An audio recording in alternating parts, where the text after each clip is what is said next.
Okay, so I sprained my ankle. I think it's a lateral sprain. I don't know for sure because when I was spraining it, I was in a lot of pain. So I'm relatively certain that I inverted and sprained the lateral portion of my ankle. I was playing soccer at the time. I'm 41.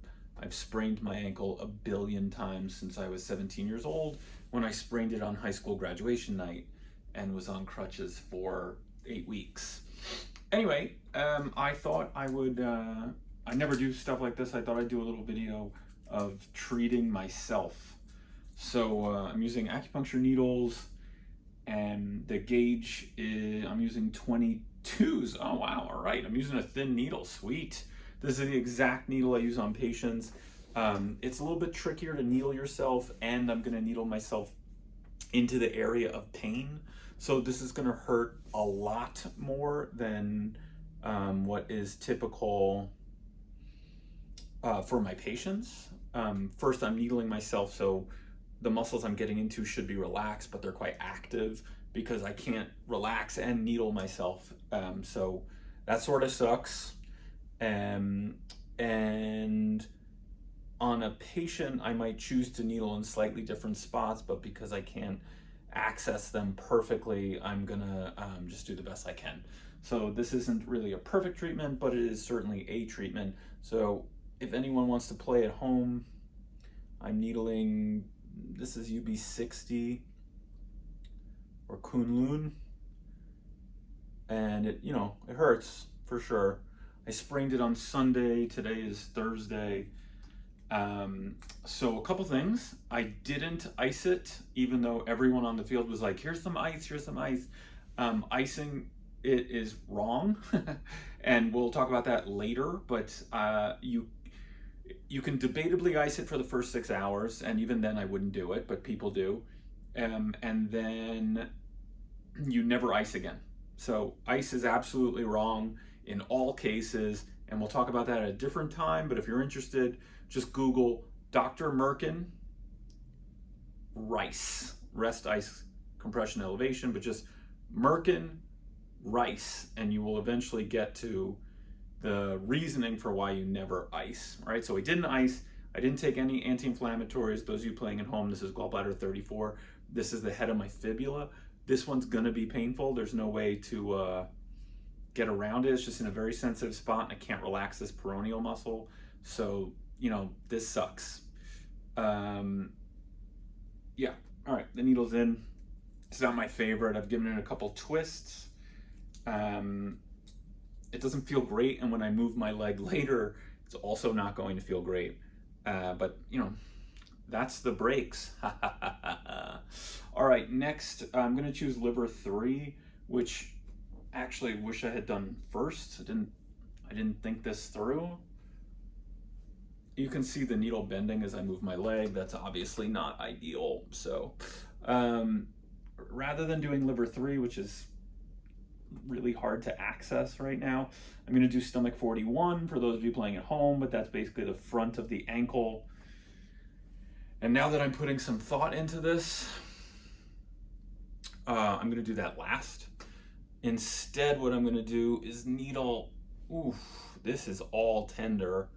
So this is essentially my gallbladder channel. I'll probably do something like gallbladder 37. Yeah, it's about 5 soon up for any acupuncturists in the house. So there's my fibula. I'm just needling it right in front of the fibula. That certainly doesn't feel amazing. Yeah. Normally in a patient, they'd be laying down on the table and quite relaxed. But when you needle yourself, there's no fucking way to relax. It's not relaxing. You could see gallbladder 34 is already like the muscles contracted and pulled the needle. Well, you probably can't see it, the needles are so thin, but the muscles contracted and pulled the needle up, which basically sucks. So I could needle into the inflamed area right here on the ankle. There's some serious black and bluing, which you probably can't tell in this light. So there's a bunch of choices here, but what I'm gonna do is choose stomach 41. There's some major tendons here, so I'm just trying to avoid them and needle into the joint space of the ankle, which again, because this area is injured, it hurts. This definitely doesn't feel great. That's about as soon in, about an inch in. I'm pretty comfortable with that. So we have gallbladder 34, I'm gonna call that gallbladder 37, Kunlun UB60, and stomach 41, if anyone's interested. Then I have an electric stimulation machine. I'm gonna hook this up sort of thusly. So the first one goes in UB60, it's behind the lateral malleolus, and I'm gonna have to fast forward this because I can't see the needle. I think I got it. And stomach 41.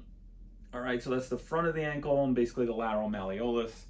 And then I'm gonna hook up gallbladder 34 and gallbladder 37.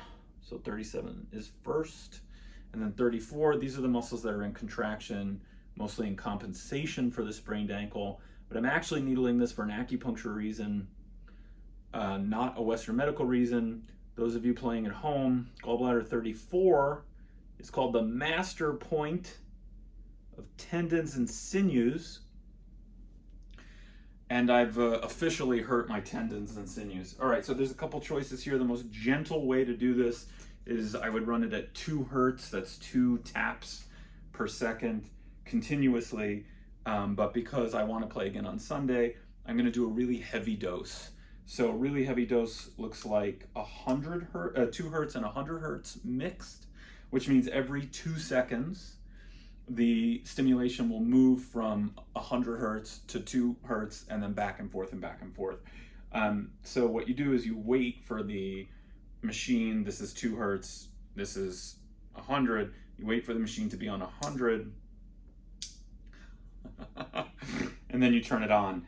All right, so what you do here is you turn it up until the patient, which is me, feels it. And what it'll feel like at first is sort of a vibrating or a tapping. And because I've needled into the tender area, it goes from fine to unpleasant very quickly. So you do this very, very slow. And I'll probably speed this up or cut it out because, you know, it sucks to watch, I would imagine. So I feel it and it's relatively intense.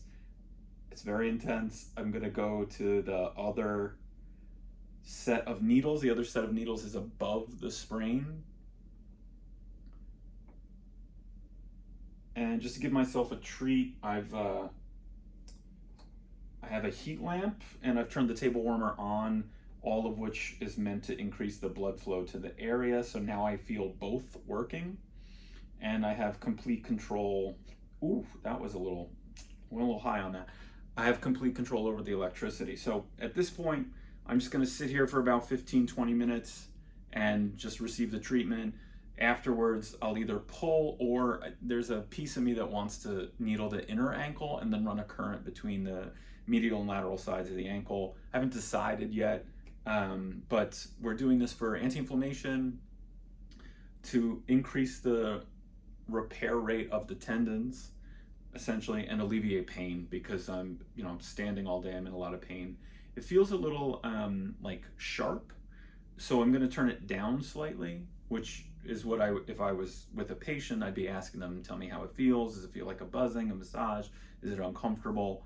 And what just happened is the intensity increased a lot randomly, which is hard to explain from a Western point of view. I mean, the electrical resistance is the only variable that can really change. The voltage and the amperage are both controlled and consistent. So the only way I could be feeling it more is if the resistance changed, which means that the tissues have either constricted or inflamed in such a way that I now feel it. There's other explanations, that's the most likely, and the one I buy the most. So anyway, I'm gonna just basically do this for about 15 minutes. I'm gonna throw some heat on it in a more traditional, if I was not my own patient, I'd be adding needles in the opposite wrist, so basically my left wrist, and I'd be adding other needles just to help with blood flow, anxiety, because when you sprain an ankle, it creates a lot of anxiety. So you add needles for that. Just as a side note, sort of interesting, this is a 10-minute video, wow.